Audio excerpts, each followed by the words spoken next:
I'm going to ask our reactor panel if you could come forward, please.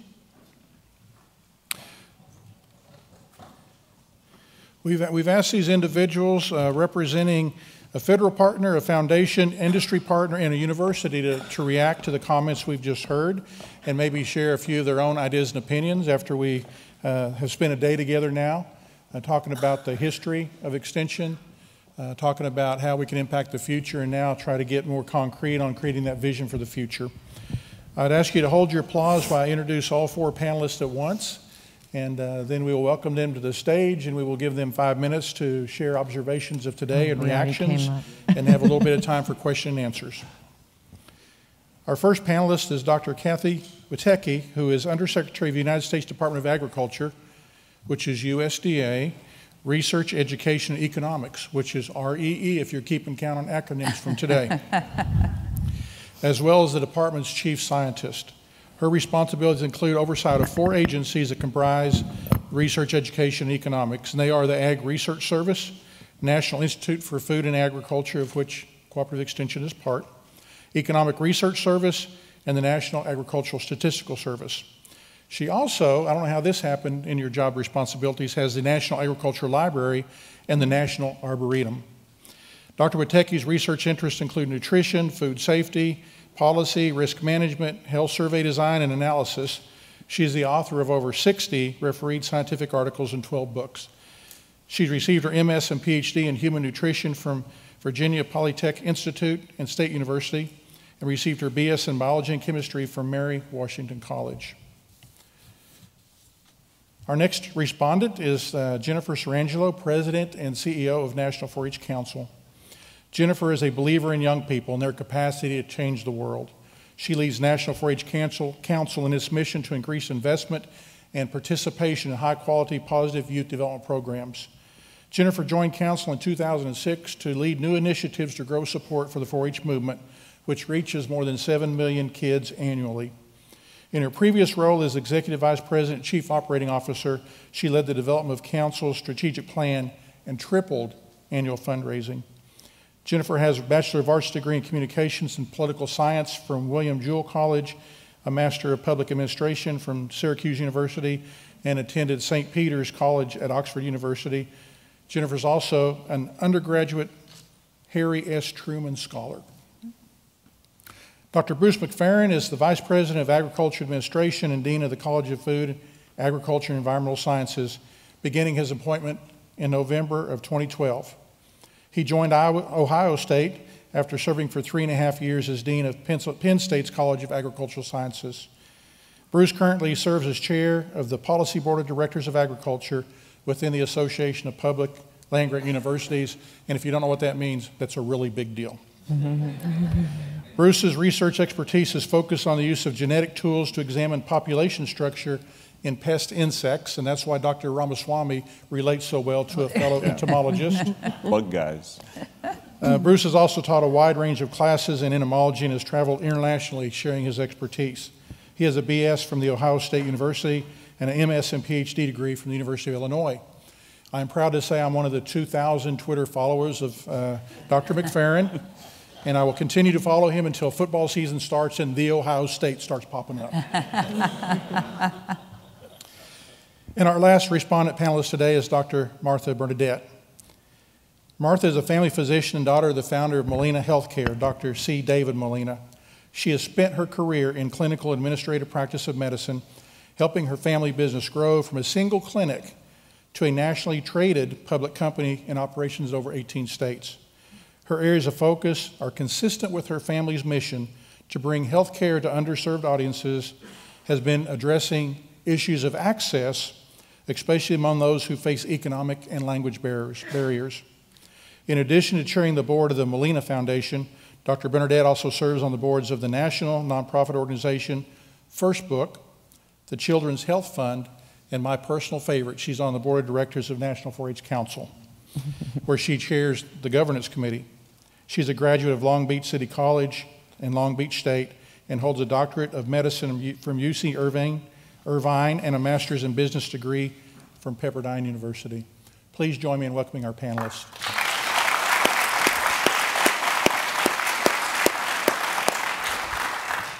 To minimize confusion, Bruce, why don't we start with you and we'll work our way across the stage, and we ask you to try to share your comments within a 5 to 6 minute frame so we have time to interact with the audience.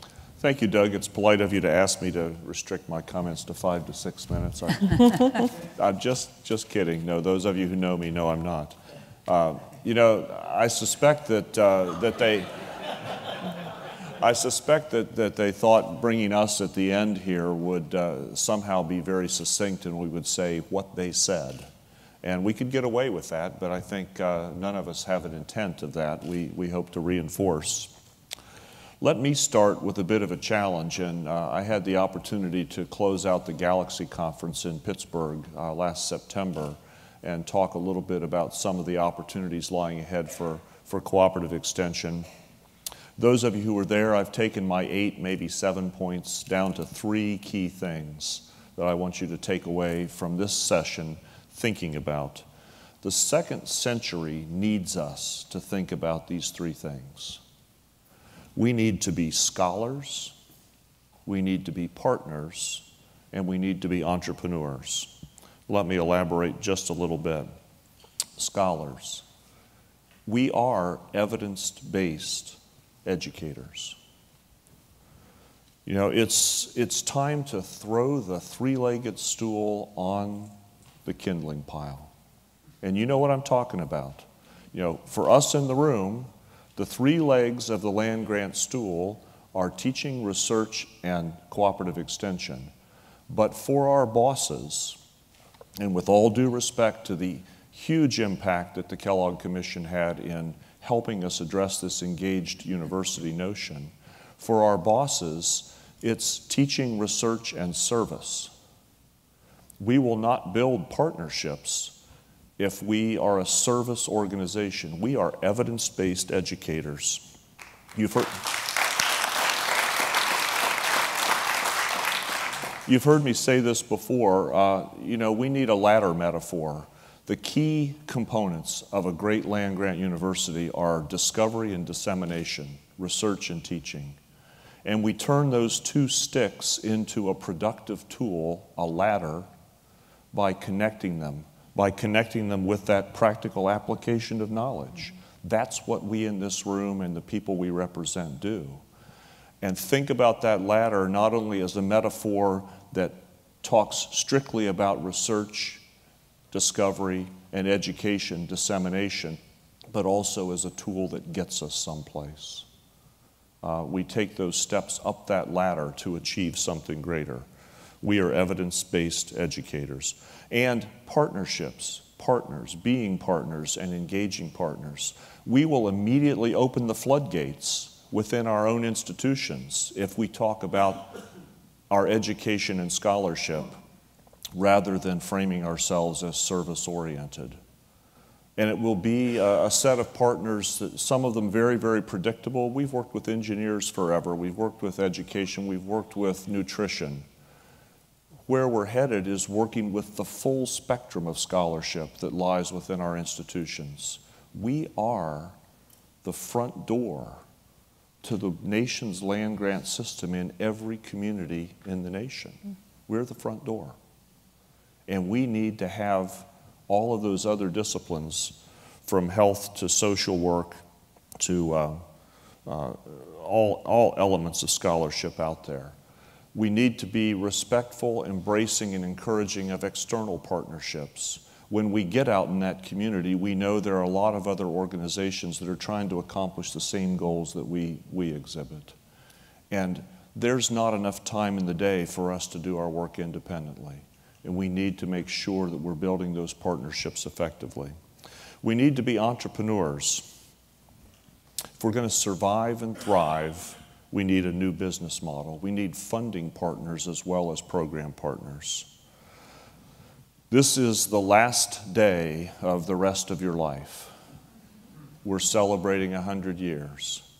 If, in fact, we've been incremental in thinking about how we move forward, let it end today and let tomorrow, the first day of the next century, be the day that we're really bold in our thinking. Like a true entrepreneur, we need to declare victory when victory can be declared, hand over that venture to another organization to continue it, and take our catalytic effect on to the next opportunity. But we hold on to the past. I worry sometimes that we are an anchor against which we strain to get to the future. And the question really is, how do we change that? You say we're not entrepreneurs. Let me throw out two things for you, and both of them I think will resonate. It's budget season in a lot of states. Why are you having such a hard time convincing your legislators that you're actually an economic driver in the state? Why do you have to have that conversation every year? I know we do. You know, if we were entrepreneurs and were demonstrating entrepreneurship, that argument wouldn't need to take place. And here's the other piece. It was last weekend for us, but it'll be upcoming weekends for many of you. We're about to don our medieval garb and celebrate a centuries-old tradition. You know, folks, universities are not agile. How do we become the model of agility? So the common thread between these three is innovation. We have to be the engines of innovation. We have to drive new ideas. It's not just technological innovation, it's sociological innovation.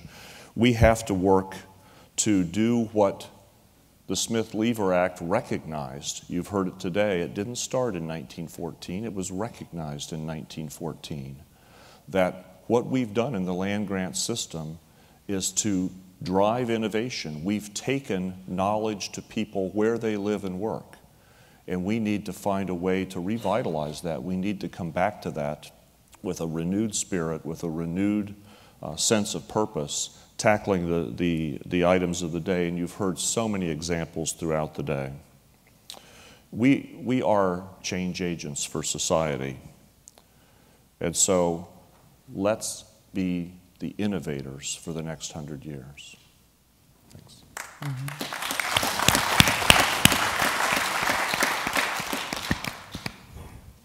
Okay, I'm next up, and what I heard today during this celebration of 100 years of extension is the key role that cooperative extension has played in transformational change in the United States, past, present, and a lot of optimism about the future.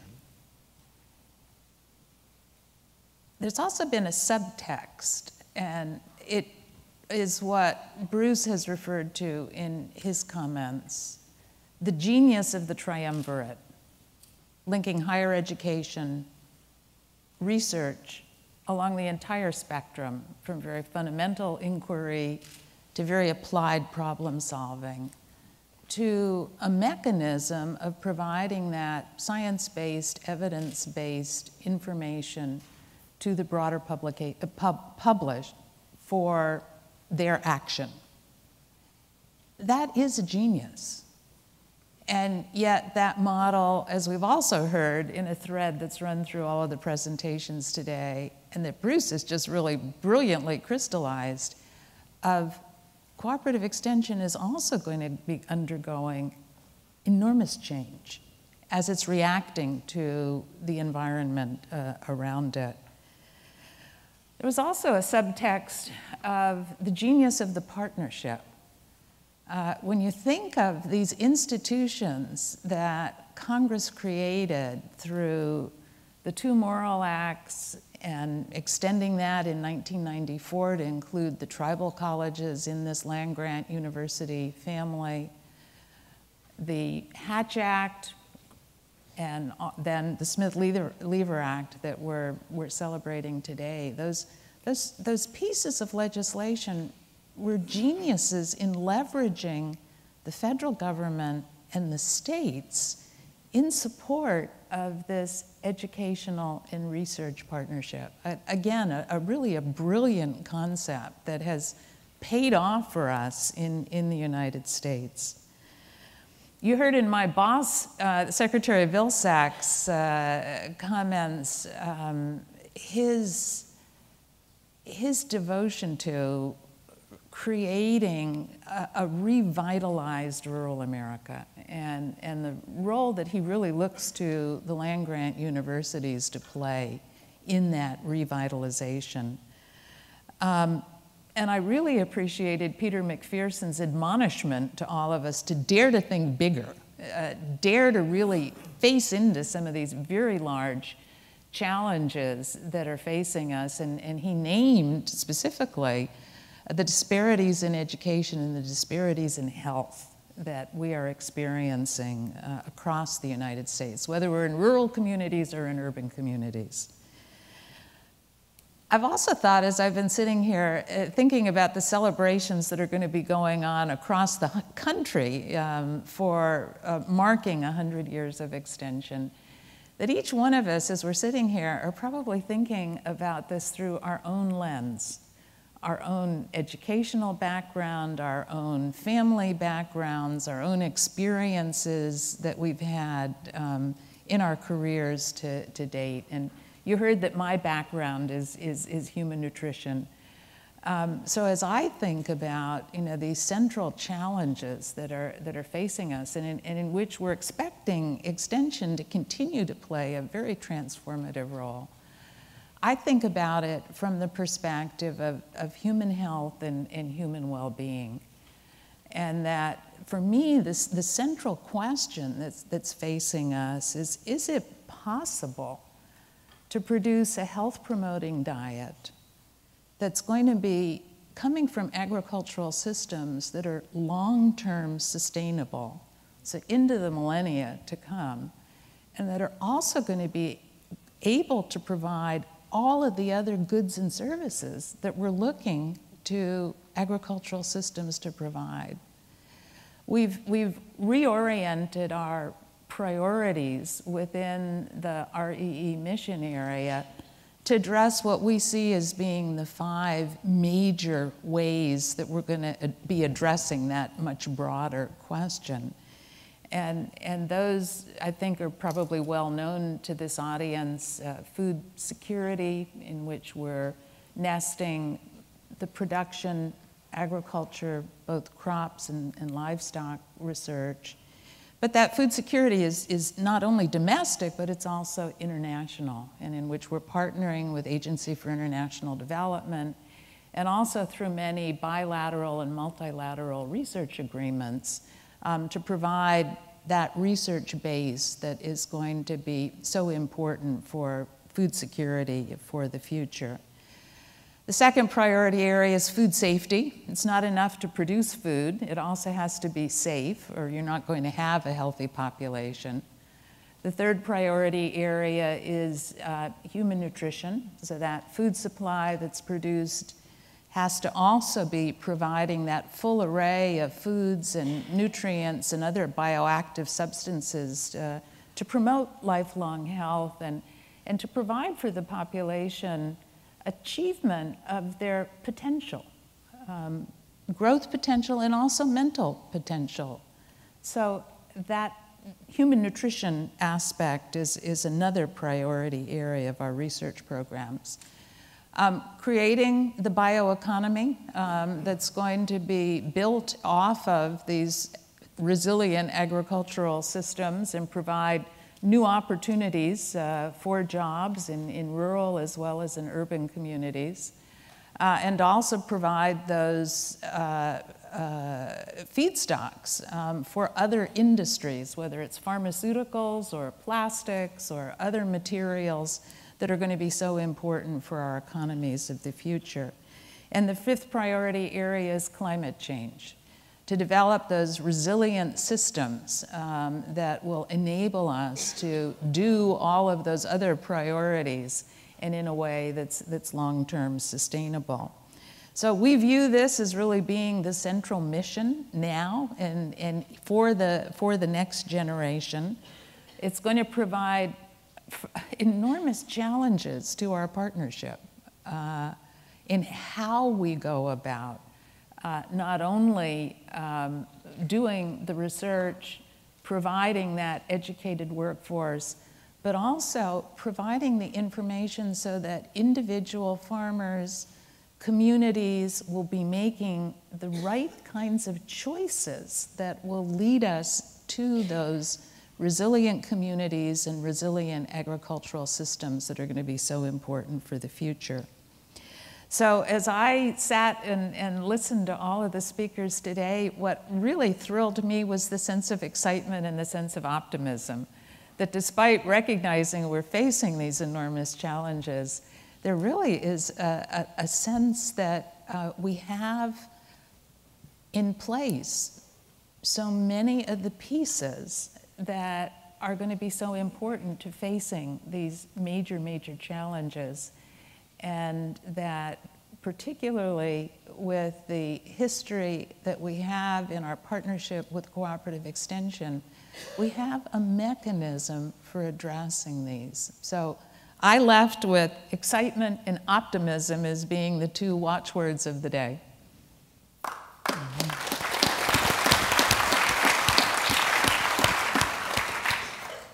And my two watchwords were curiosity and optimism. So there's the overlap on optimism. And that may be because I came to learn about extension most recently, I think. I'm the newbie on the block. About 4 years ago, I was introduced to extension through 4-H by Nancy Redd, a former youth trustee. And now, after that, I learned that my husband had been in 4-H. I'd heard the stories. I heard the stories of raising the pigs and selling the eggs from a wagon and showing sheep, and most proudly, his ping pong championship at 4-H camp. But it wasn't anything that I'd experienced personally. And through that, I thought, what a wonderful way to reach out more significantly to the population that we serve at Molina Healthcare. All the people that we serve are poor. They face economic barriers every single day. And we were built to provide access to them. A little over 2 million people through our health plans and another 4 million through our work with state agencies and Medicaid.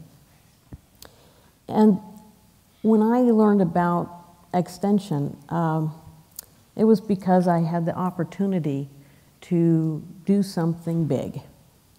My brothers who work in the company with me said, we want a national program that's going to reach youth, that's going to make a significant impact.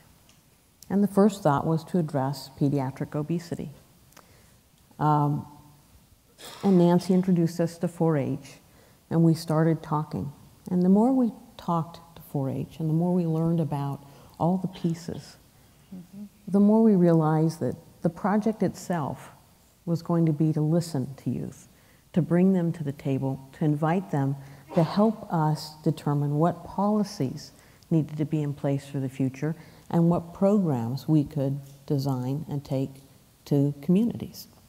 And we listened for 2 years. We had town hall meetings, all sorts of things. And along the way, in my work with the Molina Foundation, we came across books, because we've distributed books, about 3 million. And I had 50,000 books and said, I want to distribute 50,000 books in Michigan. How do I do it?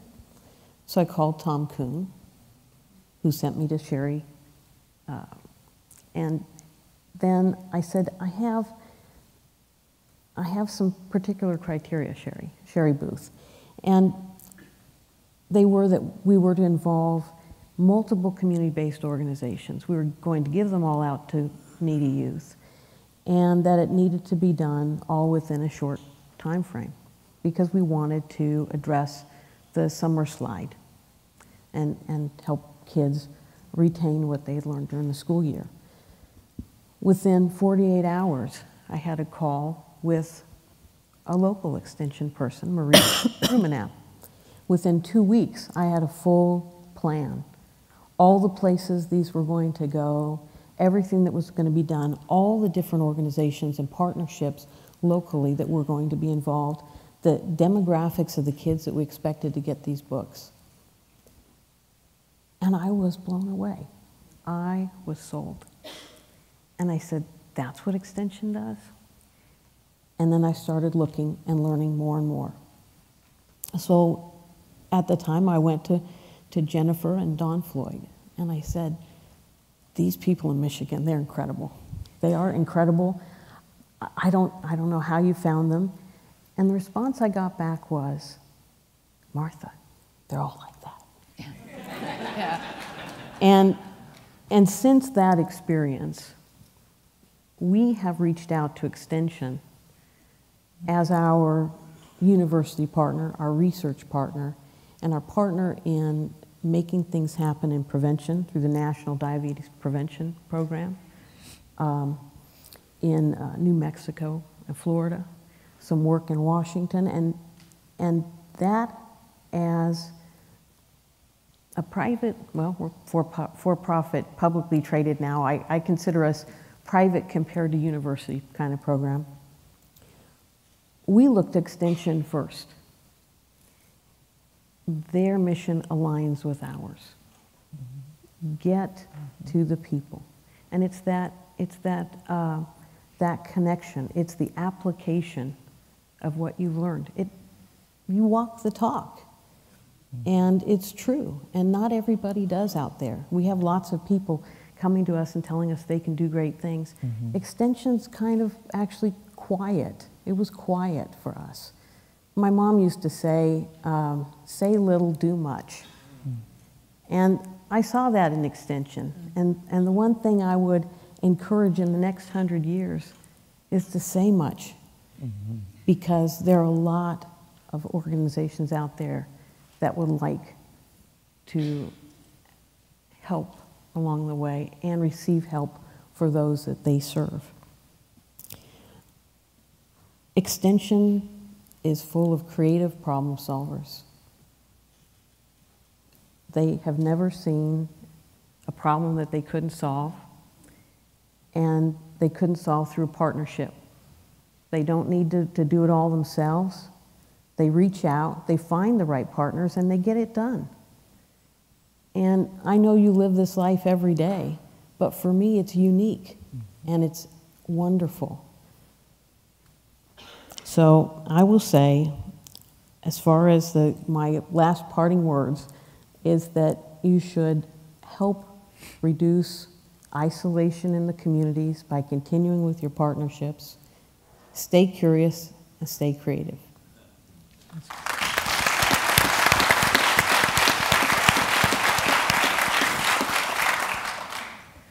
Well, my name is Jennifer Sirangelo, and I'm the President and Chief Executive of the National 4-H Council, which is my privilege to really represent Cooperative Extension every day through your 4-H program. And I'm so glad, Martha, that you could be here. She is such a great example of where your powerhouse brand of 4-H, not just that Clover, but the young people you have in your state who are trained public speakers who can talk so much about the value of extension. It's just my privilege to represent you, not just mine, but the whole organization I lead every day. And what Martha and I have discovered in our relationship, and I certainly have with many of the investors that we work with in your 4-H program, is that 4-H is a pathway, as Martha said, to understanding and really valuing the full gamut of what cooperative extension can bring to a community. So it's really our honor to be in that role. I wanted to, before I just jump in with a few remarks, I wanted to ask, how many of you in the room are alums of the 4-H program? Could I ask you to raise your hand if you were a member of the 4-H program? All right, we always have to celebrate that, especially at a Extension 100 celebration. You're among at least, we think, 25 to 60 million of you around the world. But there are those of you that have worked in or been a part of 4-H know that there are 4 essential elements of every high-quality 4-H program. And they're really probably true for most extension programs, but they're very true in 4-H, and that is belonging, mastery, independence, and generosity. And I thought that today it might be just a great way to think about our future as extension by thinking about one of those essential elements of generosity.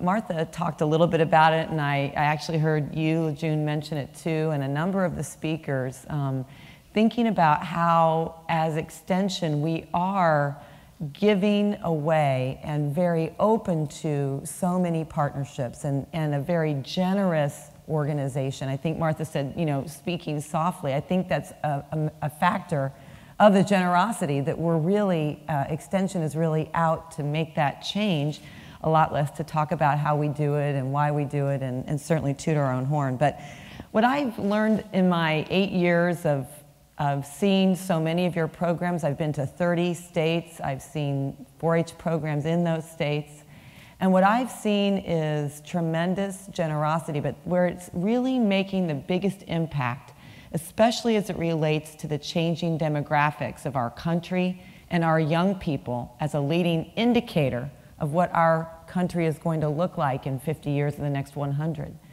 Where I've seen that generosity be its most powerful is when it's coupled with great courage. And I've seen that courage in extension directors, state program leaders, county extension educators who have the courage to do things that may not be how we've always done it, and that somebody, somewhere, might actually criticize, or might say, why are we doing that? Or how could we ever get that done? Or is it possible? Or is that even 4-H? Is that even extension? But when I've seen you step up with courage to serve new populations, it is the most powerful and impactful thing I've ever seen. You have me in tears because I'm thinking of the prisons where I've seen you serving kids. I'm thinking of the urban centers where I see kids standing up and leading because you had the courage to do it. Even when people told you, that's too hard, it will cost too much, that's not where we have normal partnerships. But where you do it, it's beyond. The impact is beyond anything else. I was fortunate this spring, I spent time listening in my first 4 months in my role to young people, a lot like Martha and her company did. And I had young people from all over the country telling me, I asked them, what does 4-H mean to you in one word? Describe it to me. And a couple of those that impacted me the most were, I don't know if I see Charlotte and the team from Idaho's Cooperative Extension Program. I see Charlotte back there. But they had 2 young people in one of my listening sessions that are in a health ambassador program. And when I asked them what 4-H meant to them, they used 2 words. One young man, they're 14 years old, their parents work in the construction, and they're migrant family, worker family, that they work in agriculture, and then in the winter they work in construction. So they live in public housing. And they said to me, first, the young man told me 4-H is a refuge to him from what else is happening in his family and in his community. The young woman that I asked the word, she said, 4-H, it's fair. And you know, in our world, fair means, you know, the going to the fair with the ribbons. And I said, tell me what you mean. She said, equitable. She said, in 4-H, I get the same things all the other kids get access to because of 4-H. That's an example of where one cooperative extension leadership group said, we are going to go into a tough-to-reach place. And yes, maybe it might be scary for our workers, or we might have to have extra training, or we might need language skills, and yes, it will be harder. But those are the kinds of outcomes you get when you step out with courage like that. And I'm so grateful to be able to represent your program. And as I think about the future where in the U.S., we know that today, in the last 10 years, the youth population in the U.S., 40% of the growth in if you look at the youth population, growth among Caucasian and African American children has declined from 2000 to 2011 in the U.S., and Latino youth population has grown by 40%, and the Asian youth population has grown by 30%. These are leading indicators of where these are today where our young people are and what our makeup of our young people is going to be. And they are indicators of what our society is going to be. And I have seen you, like I mentioned, in Idaho. I've been in other places. There are pockets of excellence where you are serving new populations in tremendous ways. And in my leadership at National 4-H Council, I'm looking forward to partnering with you on growing those excellent ways you are reaching those new populations that need us the most and are frankly going to be the majority of our society into the future. So I'm excited to partner with you on that, and thankful for this opportunity to be here with you today and present that challenge.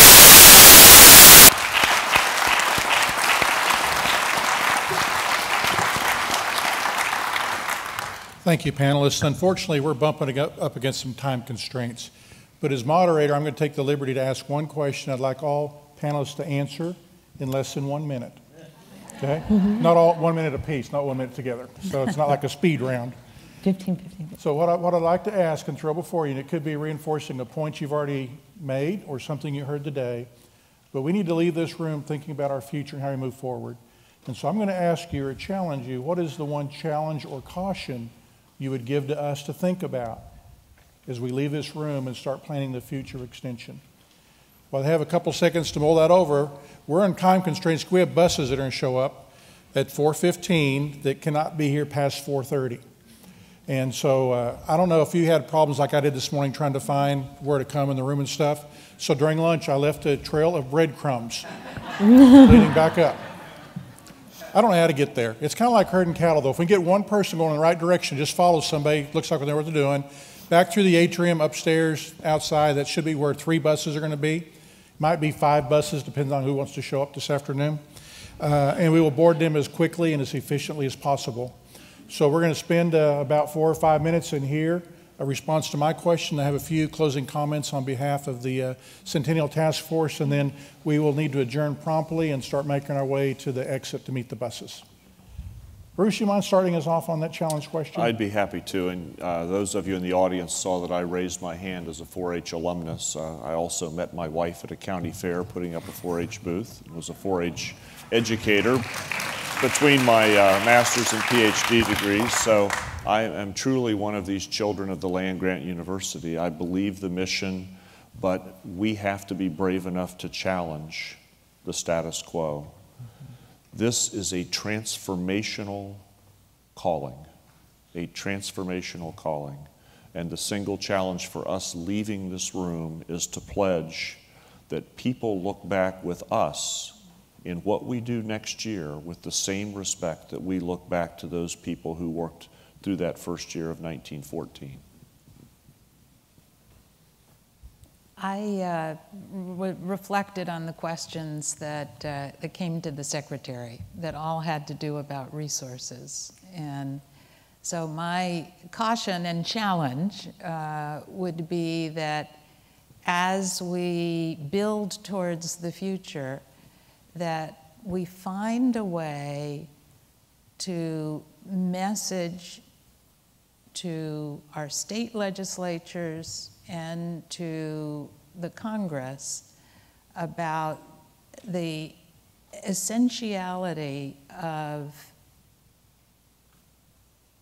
teaching, research, and extension, the whole package, so that we are able to gain that confidence from the state legislatures and the Congress that provide the funding for this enormously important service. So we have to find a way to message this so that it's not individual funding lines that are in competition, but the whole package moving forward.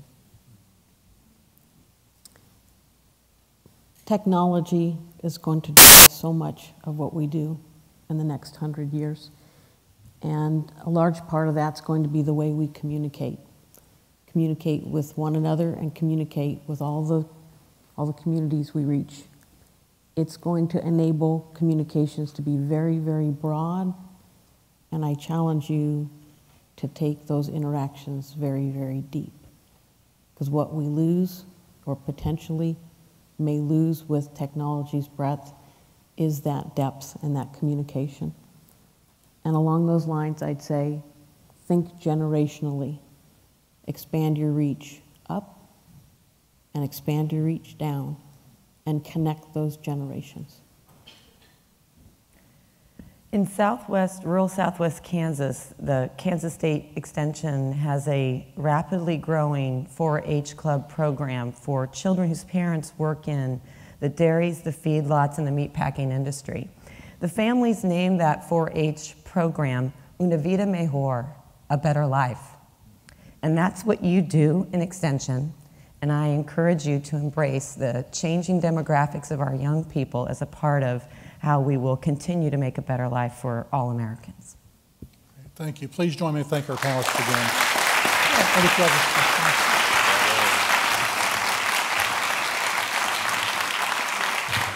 I'll invite y'all just to stay on the stage and I'll do some wrap up and then we'll get out of here. You know, what I've learned today is the future of Extension will have its uncertainties, just like our past has had. But I look forward to working with you, not to be overcome by the immensities of these challenges, but the possibility, the opportunities that are before us. I want to carry forward the message that Extension is not an expense that returns void to the public sector, but rather an investment that is leveraged several times over to address critical needs of individuals, families, and communities. I was challenged by what Secretary Vilsack said, and there was a reason why I asked the question about capacity funding, because when you hear the Secretary lay out a very ambitious plan of what Extension should be doing, we need base resources to do that. And I will tell you this, I appreciate his answer. I thought it was heartfelt. I could tell it's something he's been thinking about, and I look forward to working with Dr. Ramaswamy and Dr. Woteki to make sure when they see the investment in our formula capacity funds, they see the return that we bring, not just to rural areas, but also to population centers. I want to make sure that we build upon the rich heritage and tradition of Extension, honor the legacy of those that have come before us, and continue to carry forth the applied research, educational programming, and engagement that has made us, Cooperative Extension, a model for the world to follow. I want to clearly answer the question, if not us, then who? Because I don't think there's a who out there if it's not us. America's economic growth and prosperity can be traced in no small part to the dedication of the land grant system through teaching, research, and its engagement through its extension. We have fundamental problem-solving abilities that we put to work every day. The global challenges that I believe are faced by the United States today and the world in relation to population, food, energy, the environment and natural resources, positive youth development, and public health are different in scope, but no less daunting than in 1914. Recognizing the transformational power of higher education in agriculture and our allied disciplines, we commit to work together with common goals. And in fact, this is so critical. In 2012, upon the celebration of the Morrill Act, Dr. Woteki called a small group together to start talking about what is the principles of our partnership that we do as a land grant system. And on the hiring of Dr. Ramaswamy, he carried that conversation forward even more. From a vision to action plans to hold us accountable for how we measure success and move forward. And I want to just briefly read to you what we came up with as our operation mission. The 21st century land grant university will be the nation's principal source of knowledge relating to agriculture and food systems, health and nutrition, environmental quality, natural resources, positive youth development, and rural economic development. They will provide an empowering education, foster leadership, and promote cultural awareness. Our research discoveries will generate knowledge and innovations to solve global problems that have national implications and help support our national economy. Cooperative Extension will serve as a source of information and expertise in integrating and applying knowledge to benefit local, regional, and global constituencies. I believe we need to work together to face these upcoming uncertainties, realizing that we all have a vested interest in our continued success if we're going to be relevant tomorrow, if we're going to be viable tomorrow, if we're going to be seen as essential tomorrow. I don't know if anyone here has had the pleasure of being in Montana. I had opportunity to live there for 9 years, but a big recreational sport in Montana is rafting. And one of the best rafting rivers we have is the Gallatin River. It flows out of Yellowstone Park goes down to Three Forks and meets up to create the headwaters of the Missouri, which then drains to the Mississippi, which goes down the Gulf of Mexico. The exact path that Lewis and Clark did on their journey of discovery. Well, we love to do the rafting, but you have to be wise about how you do it. And in fact, early in summer, before the snow starts to melt, you can drive up the canyon to the Gallatin River, and there's one location on a bend in the river called House Rock. And if you're there early in the season before the snow melts, you understand why it's called House Rock. It is a single rock in the middle of the river as big as a house. Well, what's interesting about House Rock is once the snow starts melting and the time gets right for whitewater rafting, you don't see much of House Rock anymore. You see the top third, and that's it. And as you raft the Gallatin River and come down, there's a nice, slow, peaceful part before you get to the Whitewater Rapids.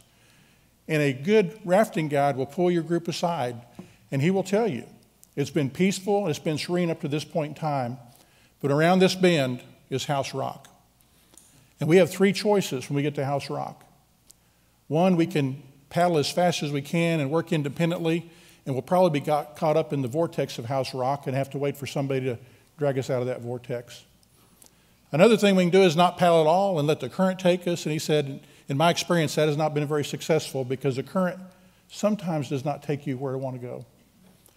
But he said, in my experience as a guide, the best thing we can do is work together as a team, row in the same direction, follow orders when given, and make sure we have an understanding of what success looks like. And if we do that, you will have a thrill of a lifetime going through the white waters of House Rock. As I look at where we're at today, the future of extension is just as bright as our celebrated past. I look forward to working with you as we define the vision for our future. I want to thank you for being a part of the 2014 Centennial Celebration. More importantly, for being a part of our future success. It's my pleasure now to adjourn our National Convocation, wish you safe travels home, and to say happy 100th birthday, Extension. The best is yet to come.